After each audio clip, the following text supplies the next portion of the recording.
Oke guys, assalamualaikum warahmatullahi wabarakatuh. Jumpa lagi di channel Gunung Buta Farm, Etawa Breeding dan Suplis Purworejo, Jawa Tengah. Di pagi hari ini kita akan sedikit berbagi tips penanganan materi kambing peranakan Etawa.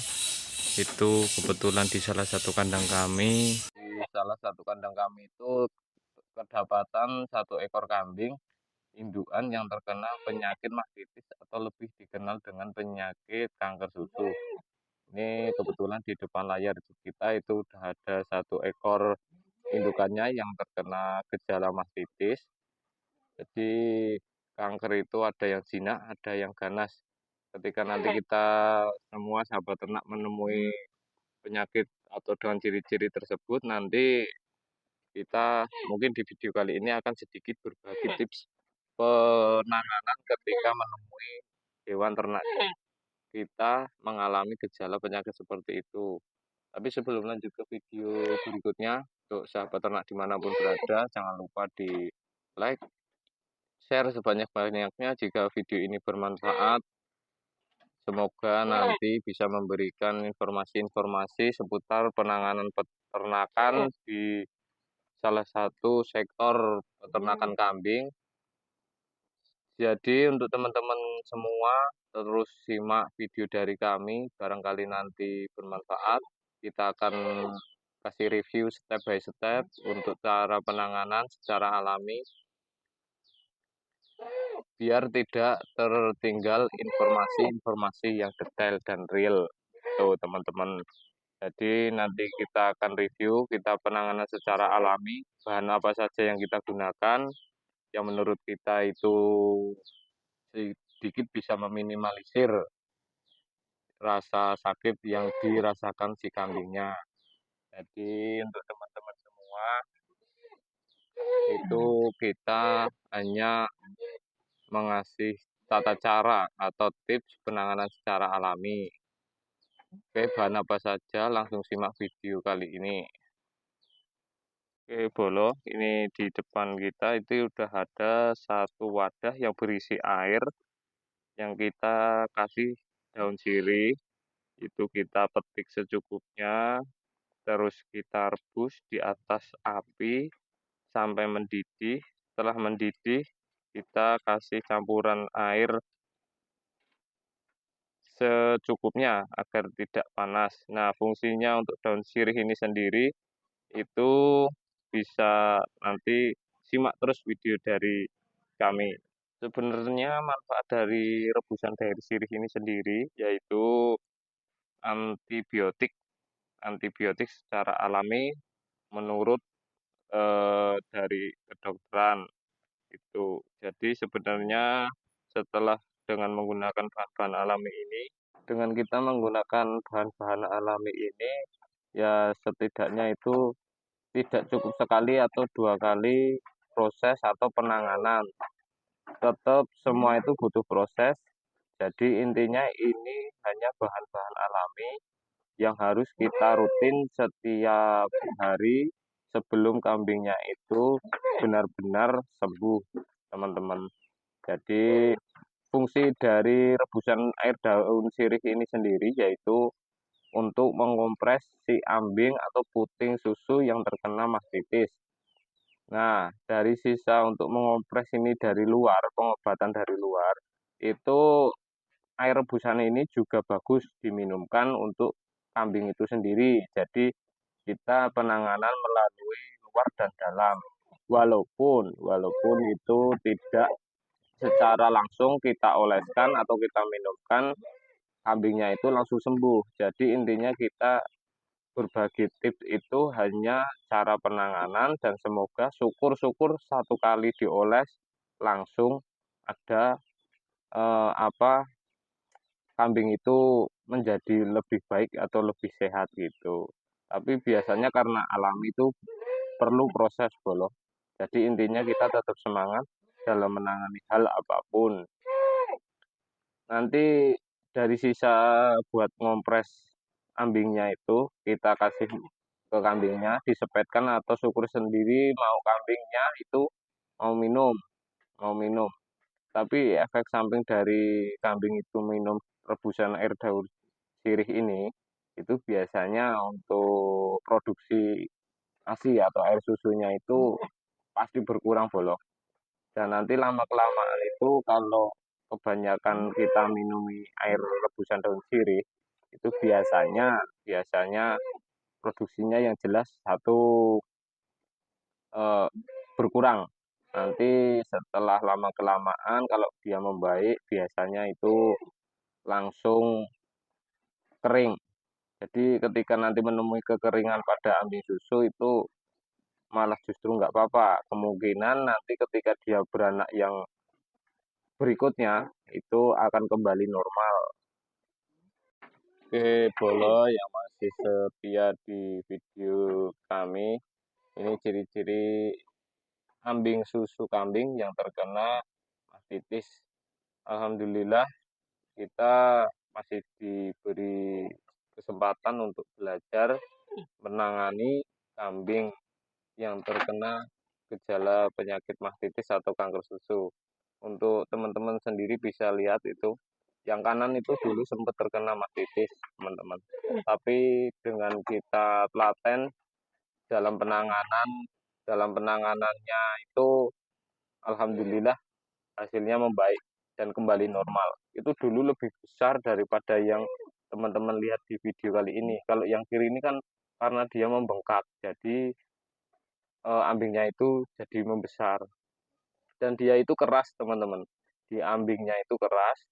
Ketika nanti diperah, itu normal susu itu berwarna putih, dia akan berwarna bening, teman-teman. Jadi ketika diperah, dia akan berwarna bening, putih, dan sedikit ada gumpalan-gumpalan putih dari apa ya, ASI yang tidak bisa dikonsumsi, tidak bisa dikonsumsi. Jadi dia berwarna bening, ada bercak-bercak putih seperti kembang tahu. Nah, dengan air rebusan daun sirih tadi yang kita jelaskan di depan, itu nanti kita kompreskan sambil kita pijat pelan-pelan dari pangkal ambing nyampe ujung ambing. Itu dilakukan sehari, lebih bagus 3 kali, pagi, siang, dan sore. Kalau enggak ya pagi, sore, dan malam. Itu juga enggak apa-apa. Nanti setelah penanganan secara alami seperti yang kita jelaskan di depan, itu sebenarnya juga masih ada treatment-treatment dari eh, untuk penyeimbang dari kedokteran. Tapi karena kami hanya peternak biasa, untuk penjelasan dari kedokteran mungkin bisa langsung dengan dokter yang bersangkutan yang ada di daerah-daerah teman-teman sendiri. Itu nanti karena kalau kita yang menjelaskan secara kedokteran, kita menyalahi kode etik kedokteran. Jadi untuk yang mau berbagi pengalaman penanganan di lapangan bisa langsung japri ke nomor WA kami, barangkali nanti bisa bantu untuk pengarahannya. Alhamdulillah, intinya kita sesama peternak, saling support, saling berbagi pengalaman yang bermanfaat, itu kan lebih bagus.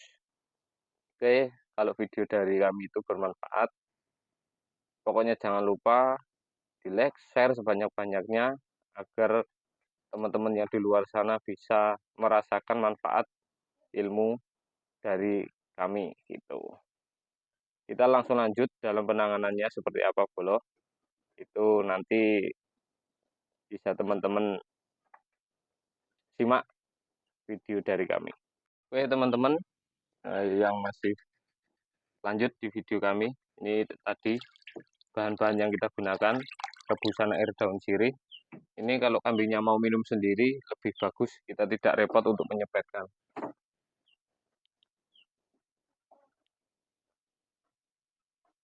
Nah, alhamdulillah kambing kami itu mau minum sendiri, teman-teman. Jadi kita tidak usah repot menyepetkan biar dia mau minum. Jadi nanti untuk teman-teman yang di luar sana, jika kambingnya nggak mau minum sendiri, alangkah baiknya kita sepetkan. Nah nanti kalau dia udah nggak mau minum, sisanya itu buat ngompres ambing itu sendiri, teman-teman. Jadi sebelum kita perah, kita kompres dulu kita pijet dari atas pelan-pelan. Namanya ini membengkak kan, kalau kita tekan kita sendiri kalau lagi membengkak terus dipijat kan sakit ya. Otomatis kita pelan-pelan kita tekan, kita pijat-pijat sambil kita baluri rebusan air daun sirih. Nanti setelah itu kita ratakan. Kalau udah kita ratakan, kita buang pelan-pelan teman-teman. Ini dia kesakitan nih teman-teman. Tuh, airnya itu bening teman-teman. Airnya itu bening. Airnya itu bening. Nih, bisa tak sematkan nih hasil dari susunya itu. Ini ciri air susu yang terkena mastitis. Tuh, bening teman-teman, bening. Ini bening. Ini nanti kadang ada tuh mengeluarkan putih-putih itu. Putih-putih itu. Jadi susunya itu menggumpal teman-teman. Ini ciri dari kambing yang terkena mastitis. Jadi ketika menemui kambing itu airnya keruh bening seperti ini, maksudnya keruh bening itu ada gumpalan-gumpalan itu. Dibilang seketika dilihat itu kayak bening, tapi ketika kita taruh di salah satu wadah itu kelihatan keruh teman-teman. Tidak normalnya ASI itu. Itu ciri kambing yang terkena mastitis.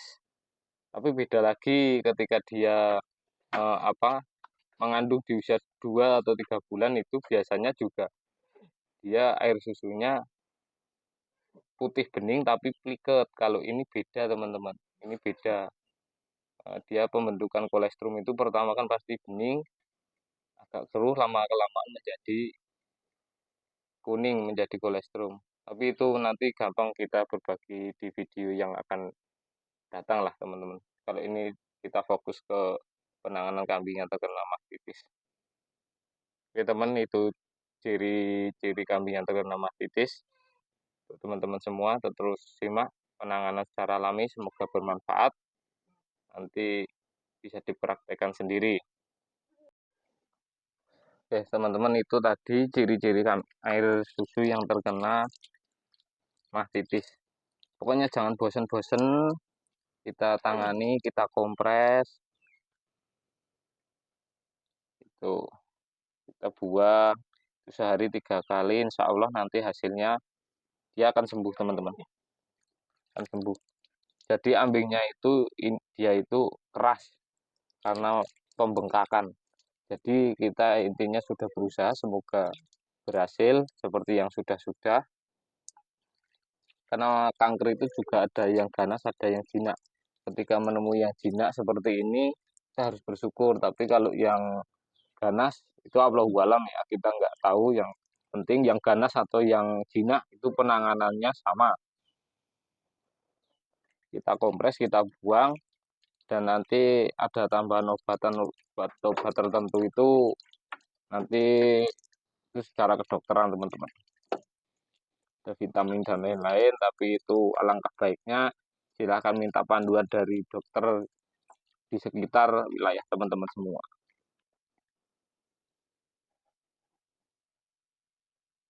Oke, mungkin kali ini kita sedikit berbagi seperti apa yang kita jalani. Semoga video dari kami bermanfaat, Bolo. Kalau video kami bermanfaat, silahkan dibantu like, share sebanyak-banyaknya. Jangan bosan-bosan kita saling memberikan informasi sesama peternak. Oke, Bolo, terima kasih sedikit dari saya. Salam ngarit, Bolo. Salam ngarit, semoga bermanfaat. Sekian dulu video dari kami. Assalamualaikum warahmatullahi wabarakatuh. See you next time.